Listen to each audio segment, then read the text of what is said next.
I'm Kelly, and I wed Tom when I was a young, idealistic woman. We were high school sweethearts, and I believed that our happiness would last forever. As a wedding present, my father, a prosperous businessman who ran a furniture manufacturing company, gave us a stunning home. We were married for 3 years when our son Michael was born. I put myself into becoming the ideal mother and homemaker as the years went by. I cooked delicious meals, kept our house immaculate, and saw to it that Michael had all he needed. Tom was not seeing the rapid advancement he had anticipated for his sales manager profession. He got home one evening feeling irate and dissatisfied. "Kelly, I just can't handle this any longer. Damn it. For what purpose am I busting my ass at work?" I jumped when he banged his fist on the kitchen table and said, "Pennies." "What do you want me to do about it?" I asked, attempting to seem calm. Tom's eyes glowed. "Your dad. He may offer me a senior position at his factory. I mean, you could talk to him, right?" I wavered. In our economic operations, my father had always been fair, and I didn't want to abuse our relationship. However, I nodded as I noticed Tom's desperation in his eyes. "Okay, I'll talk to him." I went to see my father at work the following day. I hesitantly said, "Dad, I need to ask you something." "Tom is the subject. I was wondering if you would have a place here at the factory for him, as he is not satisfied with his current work." My father paused for a while before nodding. "All right, I'll give him a shot, but he'll have to prove himself like anyone else." Tom was overjoyed when I broke the news to him. I was lifted up by him and whirled around the kitchen. "Kelly, you are incredible. This is going to completely alter our lives." And it did for a while. Our worries about money decreased as Tom began to make more money. But while one issue subsided, another, my friendship with Helen, Tom's mother, grew in its stead. A force of nature, Helen publicly disapproved of me and jealously guarded her only son. She showed up unexpectedly, berated me for my housekeeping, and insisted on having all of my time. I was trying to prepare dinner one afternoon when Helen blew through the front door. "Kelly, I need you to take me shopping right now." My teeth were clenched. "I'm in the process of cooking, Helen. Is tomorrow a good day to do this?"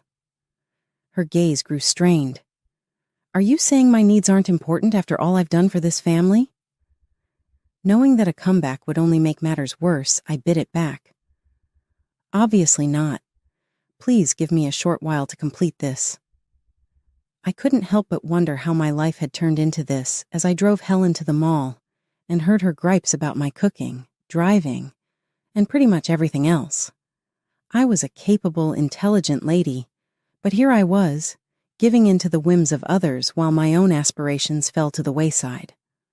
One particularly frustrating afternoon, Helen barged into our home unannounced, as usual. "Kelly," she called out, her voice grating on my already frayed nerves. "I'm hungry. Make me something to eat." Biting my tongue, I set aside the laundry and trudged to the kitchen. As I prepared a meal for Helen, she sat at the kitchen table, criticizing my every move. "You're using too much oil," she snapped. "And for heaven's sake, cut those vegetables smaller. Don't you know how to cook properly?" As I placed the finished meal in front of her, I hoped she'd eat quickly and leave. But to my dismay, she packed up all the food I'd prepared and stood up. "I'll be taking this with me," she announced. "I have bridge club tonight, and this will do nicely for snacks." I stared at her in disbelief. "But Helen, that was supposed to be our dinner." "Oh, you can always make more," she said, already heading for the door. "It's not like you have anything better to do with your time." As the door slammed behind her, I sank into a chair, feeling defeated. I glanced at the clock, realizing I now had less than an hour to prepare another meal before Tom got home from work. When Tom arrived, he found me frantically trying to get dinner on the table. "What's going on?" he asked, loosening his tie. "Why isn't dinner ready?" I explained what had happened with his mother, hoping for some understanding or support. Instead, Tom's face darkened. Mom was here, and you didn't make her feel welcome, he demanded. Kelly, you know how important family is to me. You should have been more accommodating. Accommodating? I echoed, incredulous. Tom, she took our dinner. She treats me like a servant in my own home. Tom shook his head, clearly annoyed. You're exaggerating.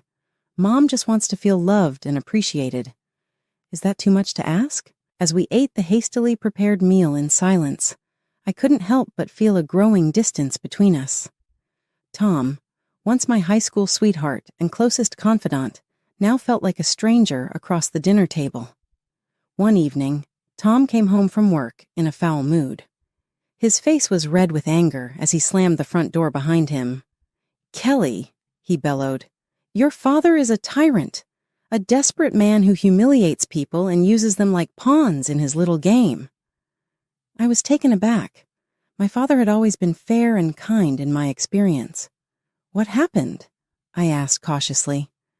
Tom's eyes flashed with fury. I stood up for an employee today. Your father was treating him unfairly, and I couldn't stand by and watch. And you know what your precious daddy did? He fired me on the spot. My mind reeled. This didn't sound like my father at all. There must be some mistake, I said. Let me talk to Dad and hear his side. No, Tom roared, causing me to flinch. You will not speak to your father. You will not speak to your mother. As far as we're concerned, they no longer exist for us. Do you understand? Trembling, I nodded, too shocked and scared to argue further. In the days that followed, Tom found another job and started earning well again. But the incident had changed something fundamental in our relationship. The warmth and love I once felt for him was replaced by fear and resentment. Years passed, and our son Michael grew up. He often asked about his grandparents, but Tom would shut down any conversation about them. You have one grandmother, he would say firmly. My mother. That's all you need to know. As Michael prepared to leave for college in another city, I felt a mix of pride and sadness. My baby was growing up, but I couldn't shake the feeling that I was losing the only ally I had in this house. Over the next few years, my life fell into a monotonous routine. I catered to Tom's every whim and endured Helen's constant criticism. Without Michael as a buffer, their treatment of me grew even more oppressive. One afternoon, as I was scrubbing the kitchen floor under Helen's watchful eye, the phone rang. I reached for it, but Helen snatched it away. I'll answer it, she snapped. You focus on getting that floor clean. I can still see spots. I gritted my teeth and returned to my task, but I couldn't help overhearing Helen's side of the conversation. Yes, this is the residence of Kelly. Who? Her father? Helen's voice dripped with disdain. I'm sorry, but Kelly isn't available to speak with you. Please don't call again. My head snapped up. Wait, I called out, but Helen had already hung up the phone. That was your father, she said coldly. I told him not to call or contact you again. You should be thanking me for protecting this family from those toxic people. I felt a surge of anger and frustration. You had no right to do that, I said, my voice shaking. He's my father. I should have been allowed to speak to him. Helen's eyes narrowed. You ungrateful little... Just then, Tom walked in. What's going on here? He demanded. Helen immediately put on a hurt expression. Oh, Tom, your wife is being so disrespectful to me after all I do for this family. Tom turned to me, his face dark with anger. Is this true, Kelly? Are you disrespecting my mother? I opened my mouth to explain, but the words wouldn't come. I realized with a sinking heart that it didn't matter what I said. Tom would always take Helen's side. A year passed since that fateful phone call from my father. Life continued its suffocating routine, with Tom and Helen's control over me growing tighter by the day. Then, on a crisp autumn morning, everything changed. The phone rang while I was preparing breakfast. Tom was in the shower, and Helen hadn't arrived for her daily inspection of my housekeeping. For once, I was able to answer without interference. "Hello?" I said tentatively. "Kelly, is that you?" The voice on the other end was familiar, yet distant. It was my father's voice. "Kelly, it's your mother. She's very ill. The doctors don't think she has much time left. She needs you. We both do." Just then, I heard the bathroom door open. Tom would be down any minute. "I'll try, Dad. I promise I'll try," I whispered, before quickly hanging up. When Tom entered the kitchen, I was fighting to compose myself. "Who was that on the phone?" he asked suspiciously. I took a deep breath. "It was my father. My mother is very ill, Tom. She's dying. I need to go see her." Tom's face hardened. "Absolutely not. We've been through this, Kelly. Your parents don't exist for us anymore." I felt something snap inside me. For the first time in years, I stood up to him. "I'm going, Tom, with or without your permission. She's my mother, and I won't let her die without saying goodbye." Tom's jaw clenched. "Fine, one day. That's all you get. And then you come back home where you belong." I nodded, not trusting myself to speak. One day was better than nothing. With shaking hands, I called my son Michael and told him what was happening. To my surprise and relief, he immediately offered to accompany me. The next morning, Michael and I set off for my childhood home. When we arrived, my father met us at the door. He looked older than I remembered, grief etching deep lines in his face. Without a word, he pulled me into a tight embrace. He led us to my mother's room. She lay in bed, pale and frail, but her eyes lit up when she saw me. "Kelly," she whispered, reaching out a trembling hand. "My baby girl." I rushed to her side, clasping her hand in mine. "Mom, I'm here. I'm so sorry. Can you ever forgive me?" She smiled weakly. "There's nothing to forgive, sweetheart.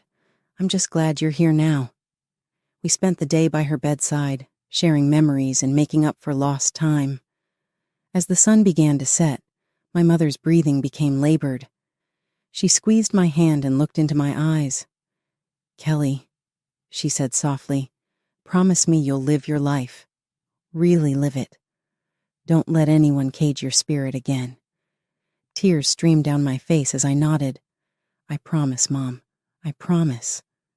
She smiled one last time, then closed her eyes. Her hand went limp in mine. She was gone. Suddenly, my phone began to ring incessantly. I knew without looking that it was Tom. I answered the call, moving to the hallway for privacy. Tom's voice, sharp with anger, cut through the line. "Where the hell are you, Kelly? You were supposed to be back hours ago." "Tom, I can't leave yet," I stammered, my voice thick with emotion. "My mother just passed away. I need to stay for the funeral." "Absolutely not," he roared. "I told you one day, and that's all you get. If you're not back by tomorrow, don't bother coming back at all." His words hung in the air, a threat and a promise all at once. For a moment, I was tempted to give in, to rush back to the life I knew. But then I remembered my mother's last words, urging me to live my life fully. "Fine," I said, my voice steadier than I felt. "I'm staying." I ended the call before he could respond, my heart pounding. I had defied Tom for the first time in our married life, and it was both terrifying and exhilarating. The next few days passed in a blur of grief and preparations. On the day of the funeral, as we stood solemnly around my mother's grave, my phone began to ring again. Tom's number flashed on the screen. Without thinking, I pressed the speaker button, if only to quickly silence it. Tom's voice, loud and angry, burst forth for all to hear. "Kelly, this is your last chance," he yelled. "If you don't come home right now, I swear I'll come and drag you back myself. You ungrateful filth, after everything I've done for you." I quickly ended the call, my face burning with shame and anger. The mourners around us looked shocked, and Michael's face was a mask of fury. My father looked more concerned than anything else. He pulled me aside as soon as the service was over. "Kelly," he said gently, "we need to talk." We walked to a quiet corner of the cemetery, and my father took a deep breath. "Sweetheart, there's something you need to know about Tom. Something I should have told you years ago." I listened in stunned silence as my father revealed the truth about why Tom had really left the company all those years ago. It wasn't because he had stood up for an employee. It was because my father had caught him stealing money from the company and clients, manipulating prices, and pocketing the difference. "I fired him to protect the company and our clients," my father explained. "I didn't tell you because I thought you loved him, and I didn't want to come between you. But now, hearing how he speaks to you, seeing what your life has become, I can't stay silent anymore." I felt as if the ground had opened up beneath my feet.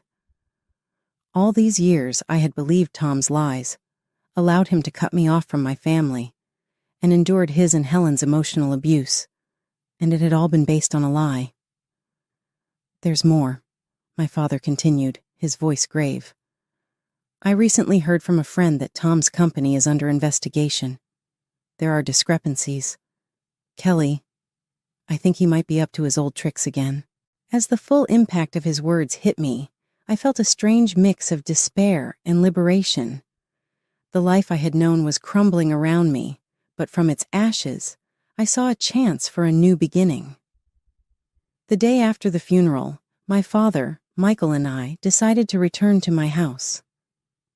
To our surprise, we found the house bustling with activity. Helen's friends were milling about, and the smell of food wafted from the open windows.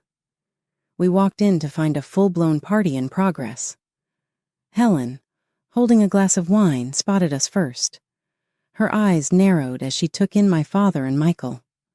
"Well, look who finally decided to grace us with her presence," she said, her voice dripping with sarcasm. "You're late, Kelly.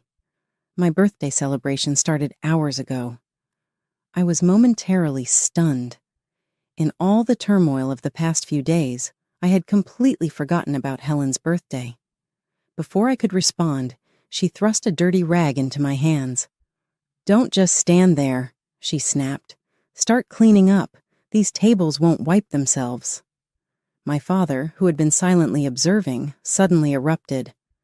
"How dare you speak to my daughter that way?" he thundered, causing the room to fall silent. "She's not a dog to follow your commands. She's a grown woman who deserves respect." Helen laughed derisively. "Respect? She gave up any right to respect when she married my son. Her family is Tom and me. Now you're nothing to her anymore." I watched in disbelief as my father and Helen argued, their voices rising. The party guests looked uncomfortable, unsure whether to leave or stay. Suddenly, Tom burst into the room. "What the hell is going on here?" he demanded, his eyes locking onto me. "Kelly, why aren't you serving the guests? And what are they doing here?" He gestured angrily towards my father and Michael. Something inside me snapped. Years of pent-up frustration and anger came pouring out. "No, Tom," I said, my voice steady and clear. "I'm not serving anyone. I'm not cleaning up, and I'm not staying silent anymore." The room had gone deathly quiet. Even Helen seemed at a loss for words. "I know the truth, Tom," I continued, pulling out the divorce papers I had hastily prepared. "I know why you really left my father's company, and I'm done. I want a divorce." For a moment, Tom looked like he might lunge at me. But then, perhaps realizing he was outnumbered, he deflated. "Fine," he snarled. "Take your divorce, but don't think you'll get a penny from me." I couldn't help but laugh. "This house is mine, Tom. My father gave it to us as a wedding gift, remember? You're the one who needs to leave." Tom and Helen left shortly after, shooting venomous glares our way. As the door closed behind them, I sank onto the couch, suddenly exhausted. Michael, who had been quietly observing everything, finally spoke up. "Mom, Why didn't you tell me things were so bad? I'm sorry, Michael, I said. I thought I was protecting you, but I realize now that I was just teaching you the wrong lessons about love and respect. In the weeks that followed, my life transformed dramatically. The divorce proceedings began, and I threw myself into rebuilding my life. My father, true to his word, stood by me every step of the way. One afternoon, as we sat in his study discussing the future, my father broached a subject I hadn't expected. Kelly, he began, his voice gentle but serious. I've been thinking. I'm not getting any younger, and the factory needs new blood. How would you feel about coming to work with me? I blinked in surprise. Me? But Dad, I don't know anything about running a business. He chuckled. Neither did I when I started. You're smart, Kelly. You can learn. Besides, it's about time you had a chance to spread your wings. Over the next few months, I immersed myself in learning the business. My father was a patient teacher, guiding me through the intricacies of running a furniture factory. I discovered a passion for design and innovation that I never knew I had. Meanwhile, the divorce proceedings dragged on. Tom, true to form, fought me every step of the way. He contested the ownership of the house and even attempted to turn Michael against me. In the end, justice prevailed. I was awarded the house and substantial financial compensation for years of emotional abuse. Tom, facing charges for his fraudulent activities, found himself deep in debt and unable to hold senior positions anymore. As for Helen, she faded into the background, her influence over my life finally broken. The last I heard, she had moved in with a distant relative. Her social circle diminished after the truth about Tom came out. 3 years passed in what felt like a blink of an eye. Then, one Sunday morning, my father called me into his office. His face was solemn as he gestured for me to sit. Kelly, he said, his voice heavy with emotion, I'm not well. The doctors don't think I have much time left. The world seemed to tilt on its axis. Dad, no, I whispered, reaching for his hand. He squeezed my fingers gently. It's okay, sweetheart. I've had a good life, and now I can go knowing that you're strong, that you're free, that you'll be okay. Tears streamed down my face as he continued. I'm leaving everything to you, Kelly. The business, the house, all of it. You've more than proven yourself. I know you'll take good care of it all. In the weeks that followed, we spent as much time together as possible. My father's condition deteriorated rapidly, but his spirit remained strong. He passed away peacefully in his sleep, leaving behind a legacy that I was now responsible for carrying forward. The news of my father's passing and my inheritance spread quickly through our small town. I was still adjusting to my new reality when an unexpected visitor arrived at my doorstep. It was a crisp autumn afternoon when I heard the doorbell ring. Opening the door, I was shocked to see Tom standing there, a bouquet of flowers in his hand and an apologetic look on his face. Kelly, he said, his voice softer than I'd heard it in years. I'm so sorry about your father. May I come in? Wearily, I stepped aside to let him enter. We stood in the foyer, an awkward silence hanging between us. Finally, Tom spoke. I've been doing a lot of thinking, Kelly, about us, about our life together. I know I made mistakes, terrible mistakes, but I've changed. My mother, she passed away last month. She was the one who always came between us. Now there's nothing stopping us from being happy together again. As I opened my mouth to respond, I heard the sound of a car pulling up in the driveway. A moment later, the front door opened, and a tall, distinguished-looking man walked in. Kelly, darling, I'm home, he called out, then stopped short when he saw Tom. Tom looked between us, confusion and anger dawning on his face. Who the hell is this? He demanded. The man stepped forward, extending his hand to Tom. "I'm David, Kelly's husband." Tom ignored the outstretched hand, his face contorting with rage. "Husband? What the hell, Kelly? You remarried? You traitor!" David's expression hardened. He stepped between Tom and me, his voice low and dangerous. "I suggest you leave now and never speak to my wife that way again." Tom lunged forward, but David was quicker. He caught Tom by the arm and firmly escorted him to the door. "This is your only warning," David said calmly. "Stay away from Kelly. If you ever come near her or insult her again, you'll regret it." With that, he shut the door, and Tom's face disappeared as the sound of screeching tires faded away. David turned to me, his face softening with concern. "Are you okay, love?" I nodded, stepping into his embrace. "I'm fine. I'm just glad you're home." I looked up at him, a smile playing on my lips. "And I'm glad you waited for me after all these years." David chuckled, pressing a kiss to my forehead. "I've loved you since high school, Kelly. I would have waited forever if I had to." As we stood there in each other's arms, I marveled at how life had come full circle. David and I had been high school sweethearts before Tom came into the picture. After my divorce, we had reconnected, and our old feelings had blossomed anew. We married in a quiet ceremony 6 months ago, starting a new chapter in both our lives. Just then, my phone buzzed with a text. It was from Michael. "Mom, great news. Jessica's pregnant. You're going to be a grandmother." In the months that followed, life settled into a beautiful rhythm.